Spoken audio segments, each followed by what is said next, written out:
Okay, so we've got a few of these shows now, building up to the conference for people to watch, and really excited actually today to be joined by Samina Yasmin. Samina is with OxEd, an assessment company, and much more actually, and we'll get into that. So Samina is the International Business Development Manager with OxEd, and been in education for over 17 years, passionate about education and promoting students' independence. So thank you for joining us, Samina, and really excited to kind of meet you and see you at the conference. Um, I thought we'd just start tonight with kind of explaining a little bit about what it is that OxEd do and what it is that you guys can offer people, because I know that a lot of eyes will be on you at the conference. Yeah, well, thank you very much, Todd. It's good to be on the podcast as well. And we're really actually excited that we're actually going to be at the conference. What is OxEd? We are a spin-out company from the University of Oxford, turning decades of research on how children learn into practical, evidence-based solutions that improve educational outcomes. Research is really at the heart of everything that OxEd does. The company founders are Professor Charles Hume, who's Emeritus Professor of Psychology and Education, and he's an expert on reading, language, memory processes, and how they develop. And Professor Maggie Snowling, she's Professor Emerita of Psychology, and she's a world-renowned expert on children's reading and language difficulties.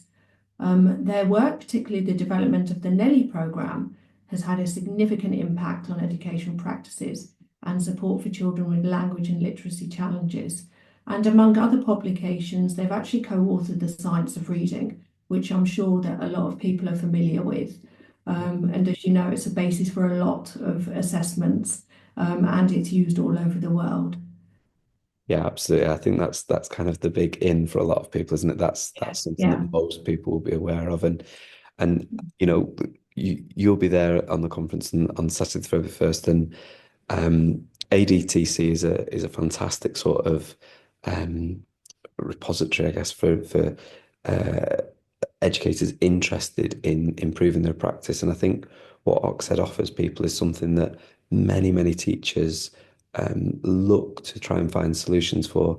The changing profile of students, I think, around the world, but particularly in the Middle East. I think that is something that, a lot of people who've certainly experienced or read science of reading informed things, or perhaps read their work in general, we'll definitely be looking to Oxford for that. So I suppose a lot of people will want to know on the day and what they'll be interested in is what support you offer for schools. So what we're looking at is actually oral language development, which is sort of an underserved, but it's that critical foundation for success in reading, maths, and overall learning. I mean, if you've got students who can't read and don't have the oral language skills, they can't access the curriculum. So it's not only sort of obviously English that's going to be affected, it's all of the subjects across the board. So what we have as well is an assessment. We've got the Nelly intervention program, which has been evidenced. It's an oral language intervention. It's one of the most evidenced randomized control trials that we've had. The Education Endowment Foundation actually gave it a 5 out of 5 for those people who are familiar with that. We've also got a training program for teachers as well, which is looking at oral language, and that's an online program that's CPD accredited, so teachers will get a certificate from the University of Oxford. It's looking at like critical strategies to support language skills, how to deliver the Nelly intervention, and it includes mentoring as well. So it's important that there's that kind of a forum that the teachers can look for, and get some advice as well. The Nelly intervention that I've mentioned, that's the intervention that helps those students with the weakest oral language skills. And then we've also got Nelly Whole Class, which is a language enrichment for all of the students. So the children who go through Nelly intervention kind of get a double dose of the intervention and also Nelly Whole Class. I think that's fantastic, and there's a few things to pick up on there, but one of the things that jumps out at me immediately is the fact that, the idea of conversations around the dinner table now, where that with families working later and activities into the evening, it's something that the average family aren't doing quite as much as they perhaps were 30 years ago. So schools are having to pick up that, and that strikes me as something really important for schools to be able to implement what you're offering there with Nelly. Yeah. Yeah, can I just add to that actually? I'm glad that you kind of mentioned that because I have been looking at research and unfortunately we don't really have a lot for the Middle East as such. But I can draw on research that we've got from the UK. The Oracy Education Commission, suggested that Oracy should be the fourth R of education. And investing in early language is extremely important. And they also looked at the fact that the teachers require training and development to include that understanding of speech, language, and communication needs. And they need strategies to support children. And something I actually put up on my LinkedIn a couple of days ago, there was a pediatrician from, it's a program I think Channel 4 are showing, and he was talking about children. Obviously, they've got developmental language delay, behavior problems, having temper tantrums because of screen time. But the bit that got me was that he was saying that children who are getting dropped off at nursery are crying, not because the parents are leaving, but because they've got to hand their devices back. And as a parent, and as you are too, I mean, that's incredibly sad, but I think that's something that's, it's all over the world. It's not just exclusive, sorry, to the UK. I think we've all got those problems. So it's really, really important. And as you say, it kind of like then falls on the teacher and the school, to help those children build those oral language skills. Definitely. And you talked about that. We started with support for teachers. One of the things that, and I don't know if they've changed this, but it's certainly been flagged to them, not just by myself, but by others, that the Education Endowment Fund, when they talk about, the evidence supporting something, they don't often talk, or they didn't used to, could be wrong on this one, about the ease of implementation. Well, what you Yes. talked about there is that support for teachers with how you're then going to implement this, because it's all well and good saying oracy strategies have X amount of impact, 5 months of impact, or so on and so forth. But actually, how easy is it to implement? Because if it's the same, it's January 14th, and we're all 2 weeks into these new diets and new workout regimes that we planned for ourselves. How easy are they to implement? Well, I'm sure, like many people, I've had a chocolate sandwich today. Um, you know, it's I won't mention the donut while I was doing my steps. but do you know what I mean? It's that, Yeah. isn't it? We all have these plans and we all know what's important, but how easy is it to implement? So what you've said there about actually being there, supporting teachers, having systems for helping that implementation is actually as important as the product itself and as the strategy itself, I would say. Yeah. So you've spoken a little bit about this, and I think with these things, because people will be already excited about these things, I kind of want to know from your point of view why this is the sort of aspect of education that got you so passionate, because really great educators can find their talents being used in so many different ways. But what was it about this that kind of sparked your passion? I think when I looked at OxEd and assessment and realised that it was an oral language programme for early years and early primary. I mean, the language screen print can be used for children aged 3.5 to 11. We also have reading screen, which is quite similar to those who are familiar with the phonics screening test, where we have words and sort of like non-words looking at decoding skills. If those two assessments are used together, it gives you an extra set of data, which is the simple view of reading quadrant graph. Children actually get plotted onto that. So you can have a look at their sort of language skills and reading skills. And obviously, Nelly is part of the next steps. But what got me so passionate about it is I am an ex-early years teacher. And I was head of year one at a school in Sharjah before I actually left. So to me, I've been there. I've been in the classroom with those students, and I know how, difficult it is for some students. Now, children are amazing. They can obviously, pick up languages. Something else to note is the fact that, we've got so many bilingual and multilingual children as well. And I think back in the day when I first started teaching, which was about 2008, we were given, the advice that children should only speak English at home, which we know is not correct. We should celebrate the other languages that they are speaking, and they should be given the opportunity, to use those parts of that language if they need to. But really, what got me, really like passionate about it is that the way that OxEd have got the assessments, they're very quick and easy to use. It's like 10 minutes or even less. If a child gets, I think it's 4 consecutive answers wrong, the assessment actually stops. And the language screen assessment has been co-validated against a 30 to 40-minute paper-based assessment that a speech and language pathologist may do. So the amount of research and evidence that we have behind what we have, it is pretty amazing. So it gives you those standardized results. I think standardized data, we've got probably at least 500,000 data points at the moment, because the assessments are actually used by over 11,000 schools in the UK, and that's funded by the Department of Education. So it's just really important as well that we start early. So one of the facts I wanted to read off was that reading comprehension at 8.5 years is predicted by word level literacy at 5.5 years and language skills at 3.5 years. So it does matter. Those early years are so important. And, for anybody who works in early years, it's called the foundation stage for a reason.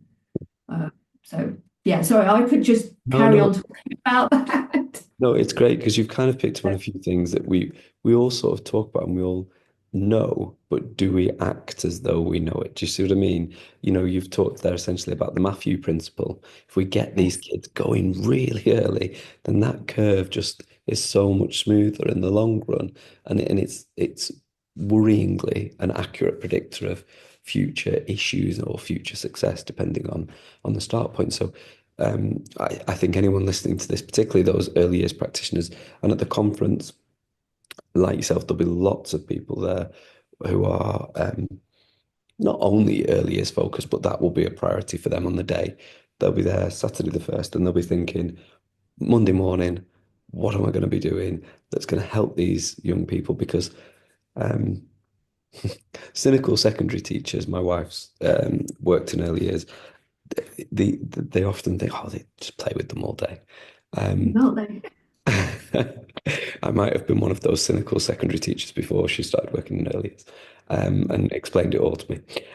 But they actually will be thinking Monday morning, how am I going to make that real difference with that language difficulty? Because young Thomas or young Ali or whoever he or she is, they're going to come in and actually they're probably going to get angry if they can't think of that word that they need. And it Yeah. could be that that word is could I, rather than I need. Yes, yeah, I have this. Could I have this? Oh, all of a sudden, the conversation, the dialogue is much, much more developed and the relationships are stronger. So, touching on that Matthew effect there, I think is something that probably will resonate with a lot of people because that's probably for early years practitioners, that's probably the thing that makes them feel passionate is they know they're building those foundations. And you also spoke about something I feel really passionate about as well, which is we all talk about in education reliability of data and reliability of assessments, validity, fidelity, efficiency. We're yeah, obsessed with, we're so busy. We're all so busy. But efficiency of assessments seems to just slip the net completely. So I think that's a really, really fantastic thing. And I can understand why that got you passionate when you first started working with the company as well. So I'm sure there'll be lots of questions related to that on the day as well. You've got some talks built into the day, I think. yes, yeah, I have. We're going to be talking about the importance of oral language. And I will touch on sort of like, children who are bilingual, multilingual, and some of the true and false facts, as it were. And Yeah. also looking at how teachers can, put in some practical strategies for those students in the classroom. And something you just mentioned as well about children getting frustrated. Nelly has proven to have a positive effect on behaviour because if you've got children coming in who do have language difficulties, they're often hidden. If you have a child with a speech and language, difficulty, that's sometimes quite evident. So, you would probably refer that child to a speech and language therapist. But language difficulties are often hidden. And one thing is that it often shows up in behaviour. So it could be that little child who's sitting in the corner or quiet, or the one who's behaving quite challengingly because they can't communicate very well. So the intervention program actually did show that behaviour also improved, which stands to reason. If your communication skills are improving and you feel a bit more confident and your self-esteem, has improved, then you are going to feel better. Yeah. I can't remember who said it, but it was probably on LinkedIn. Isn't everything nowadays? But someone posted something along the lines of oracy is a well-being strategy. Um, and it's so true, it's so simple, but once you've heard that thought, you think, of course it is. I mean, literally all of our communication and a lot of our feelings come from our interactions with, we mustn't do this and we should try as adults to not do this, but we know how hard it is for us. So how hard must it be for the children? You have one bad interaction and a whole day is seen through the lens of that one bad interaction. Now we do that as adults. So uh, if you imagine then how children must feel in that same situation, yeah, oracy is a well-being strategy. It really resonated with me that actually, and you're touching on it there as well. Um, I think as well something that y- I'm thinking as you're talking is about staff retention because you're talking about training them. They're doing Oxford qualifications, essentially certified by Oxford, um, and they're working with children who are happier, and their main purpose is being fulfilled, and there's an efficiency issue as well. So, I mean, do you have data as an organisation on it? Has it improved staff retention? I can't imagine that it wouldn't, but is that something you've?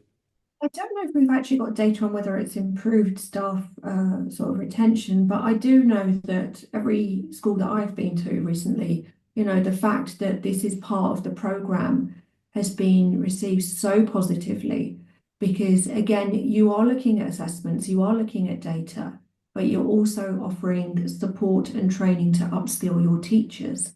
And again, they get that certificate. It's something that they can put on their CV, if they're working hard for that. And it's an online training and it's self-led.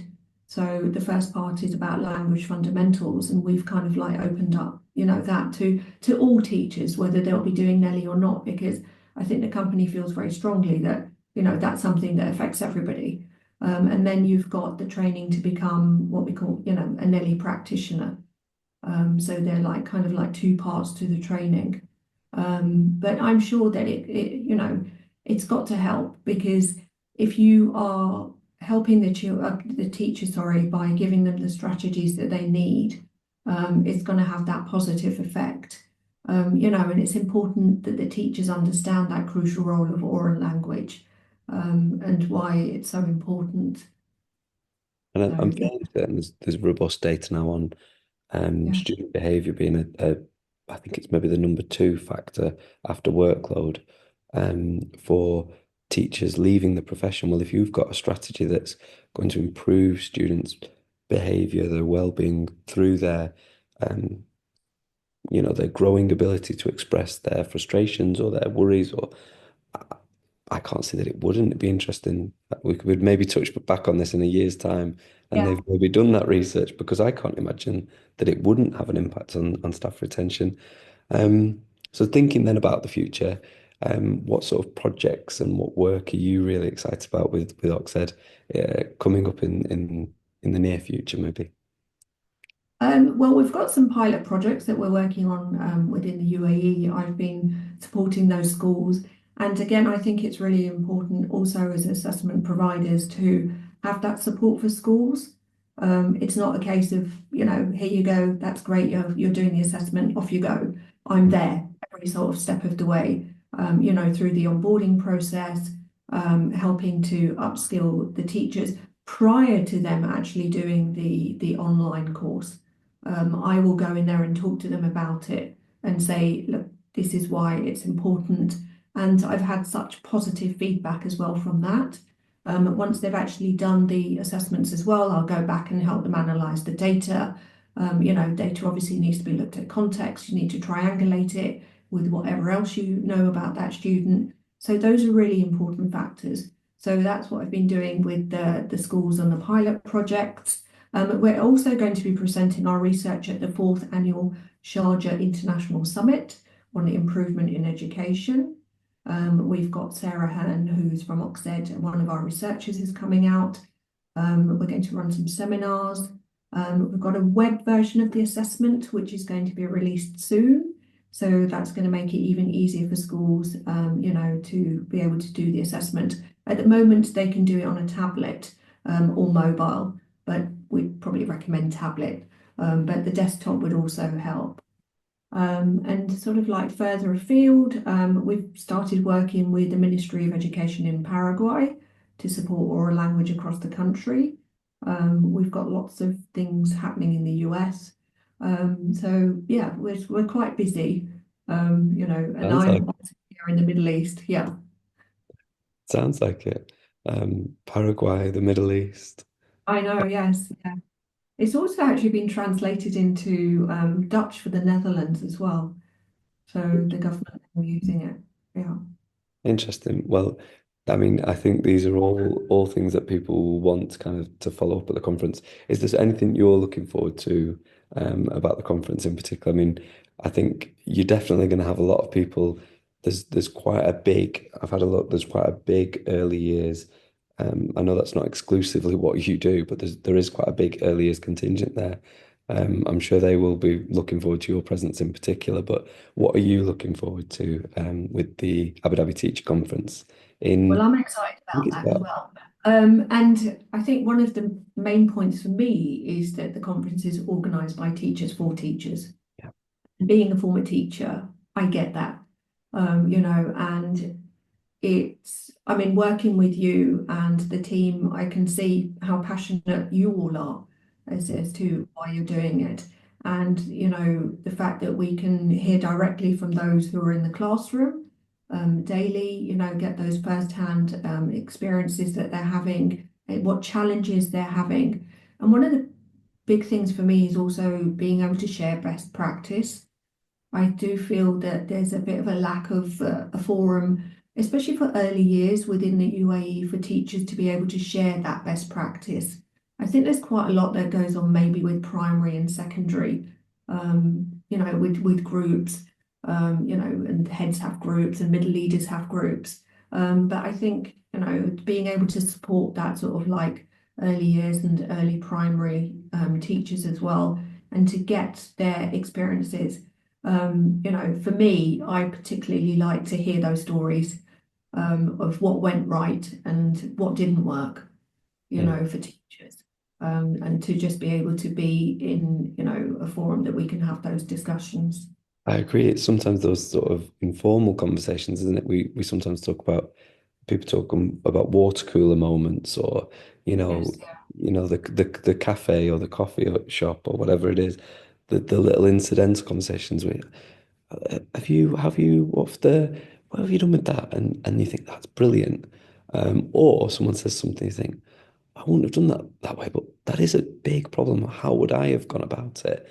So yeah, I'm exactly the same way. There's always something that someone says at the conference that ends up triggering me to think, oof, that's good. That's really good, actually. I need to think about that. So I'm excited for those moments because they're so unpredictable. You don't know where they're coming from or when they're coming from. Um, so yeah, we are the 14th of January as we're recording this. We'll probably release it in a few days' time. But the conference is it's 2 weeks away, 2 and a bit weeks away. It's a bit scary. But as you say, it's something that we It's do. not long to process. Yeah, it's something we do because we're passionate about those moments of sharing that then result in, a whole group of children. If you think there's maybe 800 attendees, each one of them teaching maybe 100 students, some of them teaching 20, but and then across a career, the impacts that these things have and the impacts that people like yourself being present and sharing their wisdom and sharing their experience and sharing what it is they can offer, it's a phenomenal impact. So that's why we do what we do, and the committee put those hours in to kind of to set it all up because we love watching those moments and making those moments just as much as we enjoy them ourselves, maybe more. That's No, no, so I mean, I've really enjoyed that. It's really, really interesting, and I think there's going to be a bit of a sort of a furore around that because, as you say, I think in the past, I think it is changing actually, but I think in the past there's been a bit of a not a neglect, but there's not been that same community amongst the early years teachers. And I think that's going to be a fantastic opportunity to unite around your product and unite around those conversations as well. Because certainly across schools now, everybody's concerned about oracy. There's a growing concern about it. And you touched on it. I think devices play a big role in that actually. Yeah, no, they do. I do talk a lot about early years because that's my sort of background and like early primary. But as I've said, that the assessment can be used for children up to the age of 11 as well. So I know that when we've been doing the pilot projects, we've been looking more sort of like early years, early primary. But I've had a lot of teachers talking to me about we've got children who are quite far behind in the upper years, and being able to do the language screen and reading screen assessment will give you that plotting on the simple view of reading quadrant graph. So that would give them a lot of data, a lot of information about, something that could be holding those students back as well. And as I say, I do like to talk about data as well, which is quite funny because I wasn't great at maths, but I always say this is a different kind of maths. So, it's It's funny though, isn't it? It's like that classic. I was going to say boy. Probably shouldn't say things like that anymore. But the classic boy says he doesn't like reading, and then you yeah. put in front of him a football biography, and he won't put it down. Yeah, Um, absolutely. Yeah. oh, I've got three data. boys, you're allowed to say that. Data, not really interested in data, but it's to do with the thing you love. Oh, where is it? Where's the data? I need the data. So I absolutely recognize that myself. Having not been a fantastic math student, I absolutely love data around education, and I've started now to geek out on it on a larger level. So no, that'll be another fantastic conversation actually that probably you and I can have a huge geek out at the conference in 2 weeks' time, Saturday the 1st of February. So, Samina, very much looking forward to meeting you there in person, as I'm sure are many people. And I'm sure that's actually sparked a lot of interest for people. So thank you very much. Thank you very much for having me. I'm excited to meet everybody as well. All right. Thank you. Speak soon. Take care.